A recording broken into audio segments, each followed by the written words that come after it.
नमस्कार, आप सभी का स्वागत है आज की हमारी इस नई वीडियो में। रविवार के दिन आज हम आपको दिखाएंगे कि नत्था टॉप से पत्नीटॉप का जो रास्ता है वो कैसा रहता है और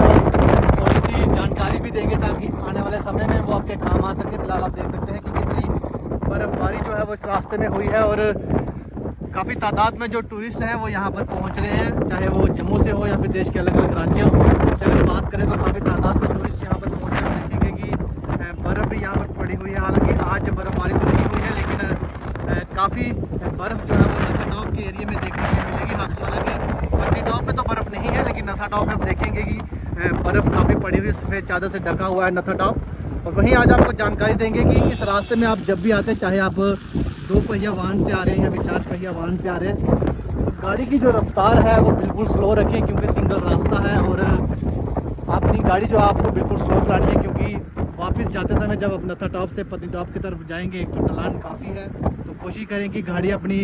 जितना न्यूट्रल हो सके उतना ही चलाएं क्योंकि एक तो आपका पेट्रोल डीजल भी बचेगा और दूसरी आपकी गाड़ी जो है वो धीमी रफ्तार से चलेगी और ना ही किसी आने वाले को नुकसान होगा ना ही किसी जाने वाले को। ये आप तस्वीरें देख सकते हैं। हालांकि जिस तरह से मैंने आपसे कहा कि नत्था टॉप में बहुत ज़्यादा बर्फ़ पड़ी हुई है लेकिन कहीं कहीं आप देखेंगे जब आप वापस आते हैं तो सूखे पहाड़ आपको दिखाई देंगे। हालांकि नत्था टॉप जो ऊपर ऊंची ऊंची पहाड़ी है वहाँ पर बर्फ़ दिखेगी, लेकिन रास्ता जो मैंने जिस तरह से आपसे कहा कि क्या जानकारी देंगे आपको, तो जानकारी यही है कि आप जब भी नत्था टॉप की तरफ आते हैं वापस जब जाते हैं तो अपने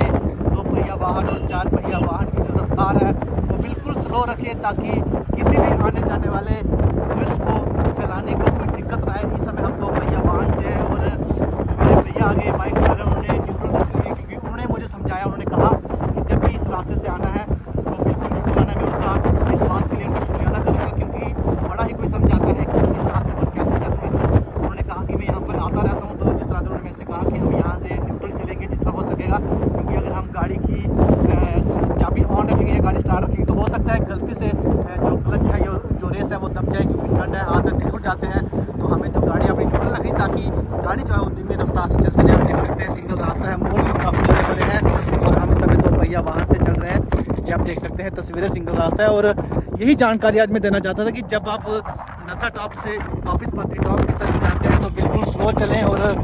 आगे से जो गाड़ियाँ आ रही होंगी उनका भी ध्यान रखें क्योंकि हो सकता है कुछ लोग उसमें बेवकूफ़ हो, पागल हो क्योंकि लोग ड्रिंक का यूज़ करके आते हैं, लेकिन आपने बिल्कुल अपनी साइड चलना है। और क्योंकि ज़्यादातर जो यहाँ पर लोग हैं मैंने देखा वो अल्कोहल का यूज़ करते हैं और पत्नीटॉप से वो बड़ी ही गलत ड्राइविंग करते हुए ऊपर आते हैं, तो आपको अपना ध्यान खुद ही रखना है। लेकिन मैं उन भाइयों से भी कहना चाहता हूँ अगर आप अल्कोहल का यूज़ कर रहे हैं तो प्लीज़ नहीं कीजिए क्योंकि ड्राइविंग करते समय अल्कोहल का यूज़ तो बिल्कुल भी नहीं करना चाहिए और खासकर ऐसे रास्तों पे जहाँ पर सिंगल रास्ते हों और बड़े बड़े सिर्फ पहाड़ हो, सिंगल रास्ते पे तो बिल्कुल भी अल्कोहल का यूज़ ना करें। हालांकि अल्कोहल का यूज़ तो करना ही नहीं चाहिए लेकिन ऐसे रास्तों पर अल्कोहल का यूज़ बिल्कुल ना करें। एक छोटी सी जानकारी थी जो हमने अपने तमाम दर्शकों तक साझा करनी थी कि जब भी आप नत्था टॉप से पत्नीटॉप की तरफ जाते हैं तो अपनी गाड़ी आप न्यूट्रल लेके जा सकते हैं और आप आराम से धीमी रफ्तार से पत्नीटॉप पहुंच सकते हैं। नमस्कार, जय हिंद।